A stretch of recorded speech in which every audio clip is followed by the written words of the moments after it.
that is trending, whether it's overseas or right here in Green Country. I'm telling you how it affects you and yours. I'm Paris Rain, and thank you for joining me today. And happy Friday. Again, we are still in Black History Month, and I have to say, one of my favorite things right now that's on the internet is Sesame Street. Kind of educating everybody on black hairstyles. It's actually my favorite thing right now. From the cornrows to the Zulu knots to box braids.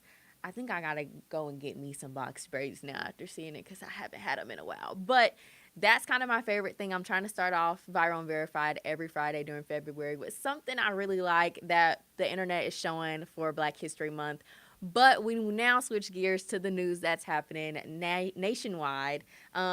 The big thing right now is the Nancy Guthrie case. We know that 84-year-old Nancy Guthrie has been missing since February 1st. She's the mom of Today anchor Savannah Guthrie.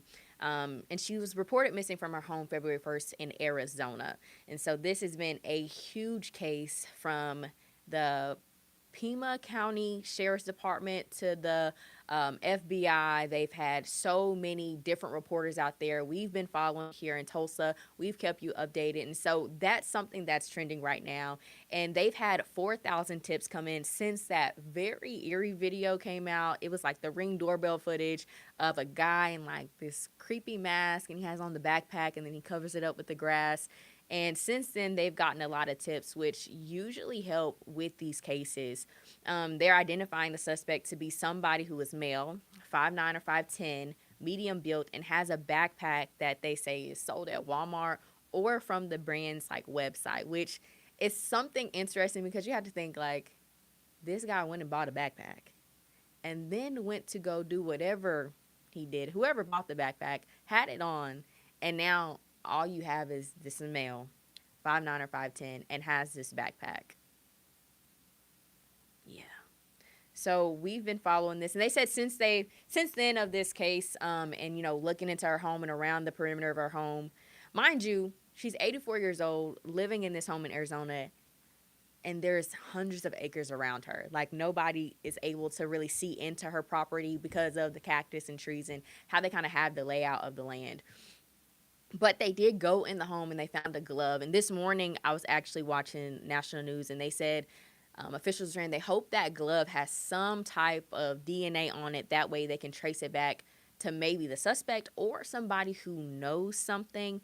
And I think that will be really interesting. And I also put the tidbit here that whether you're watching in Tulsa or somewhere else and you have some type of tip to give, they are saying that you can give the tips at tips.fbi.gov to help with the case. They also have a phone number, and I'm sure you can find that on the internet. I did not write that down, but this is something that everybody all over is following. And I talked to a mom last week about the scariness of being in a situation when you have a family member that's missing, and she was like watching it back and being able to speak with other families who are in the same position. This is just kind of opening a wound that never really healed, and they're feeling the same type of pain and trauma that the Guthrie family is feeling. So it was also a reminder to like remember that this is not just in Arizona.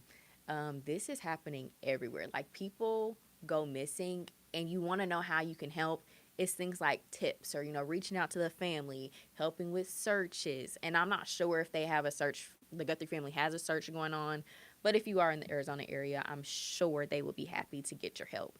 The next big thing happening nationally, the Epstein files. This is a huge deal, and I tried to not talk about this, but right now it is so big, and the files are just, since they've been released, a lot of it is redacted, but a lot of people are like tying things back in. You got a lot of conspiracy theorists, but also a lot of it is fact. And right now, Attorney General Pam Bondi is kind of back on the internet. A lot of people are trying to figure out why she acted the way she did after they recently stated the prosecution. If they were to prosecute everyone, she said that the entire system would collapse. Now, what that means, no one specifically knows. But now that we're in this situation of it's pretty much public knowledge, people are wanting answers, and I don't know if we'll ever get the full answers, but I don't have all the files, but that it's on the internet. And I suggest that you go look at them because a lot of the times when you get in these situations, especially nationally, like you'll start hearing a little bit of piece by piece. And how that prosecution will happen is something we will just have to stay tuned on and keep note and see where it goes. Um, and this is all coming from a hearing that they had on Wednesday when she went back and forth with lawmakers and both sides of the aisle about Epstein and the files and what people are saying about it in general. So that's something to keep an eye on. Another thing that we talked about last week that's still happening, especially here in Tulsa and Green Country in general, is these high school walkouts. The high schoolers are still walking out and protest to ICE, and they are still not, I mean, you know, it's important for these teenagers to have their voices heard, but also to show that they're standing for something that they believe in too. And I think it's very eye opening to still see that a week later, 2 weeks later, they're still getting the job done by using what they know they have in their First Amendment, which is their voice. Especially at school where, you know, you're usually there to learn, but like they're taking this time that while they're all together at school to really make their voices heard, from posters to walking out on the football fields or the perimeters of the school. And we've even covered it a lot here at Fox 23 when it comes to why these students are doing this and why is it so important for them to get their voices heard, especially on this certain situation. So that takes us to local news. And a big thing right now, as I talked about last week, is still the Greenland development. So last week we talked about this transmission that was going into the 4 different counties, 8 different tribal lands, and because they weren't able to, they were able to have that meeting, that open house, and then I went to another meeting, and it was for the data centers, and then there was one that was about the smelter plant in Inola. That is the most recent one, and I'm telling you guys, keep an eye out on this, especially if you live in Oklahoma, because we have all this green land in this green area that people are looking to buy and to develop things. And so the one in Inola, I'll give you all a little bit of an update. They had a meeting last week or the beginning of this week, and they were trying to get, you know, a statement out to the city council to get some help. And one of the community members messaged me and said they weren't able to do that statement, but for the next community meeting, they will be there. So if you're in Inola, or if you have any word of like what smelter plants do, or you know how you feel about them, I'm sure they will really want your help. They're trying to get the word out to community members, and that is just something that we're really following in Oklahoma, especially with data centers, because that's a big thing right now. And the last thing I want to talk about is one, giving kudos to one of our team members. She, Kaylee Cotton, behind the camera. We were actually talking about this before the show today, and yesterday she gave us the news about what happened, especially, you know, being somebody who hosts a show. It's a lot. It takes a lot to do it. And it takes a lot of drive. And using the love of news and helping families around Oklahoma is super important, but it's not always easy. But yesterday, Kaylee was able to get a really big win in the Kenneth Maywald case. Kenneth was killed in 2010, and he was shot after a verbal altercation. The suspect was arrested and charged. Then his charges were dropped, and he was released, and they never picked up the case again. Well, Kaylee ended up doing a interview with the family and took it upon herself to continue to reach out to the DA's office, asking them to open it back up, get this thing back going. And our manager of coverage and content, Kaylee, she ended up helping bring this case back to life.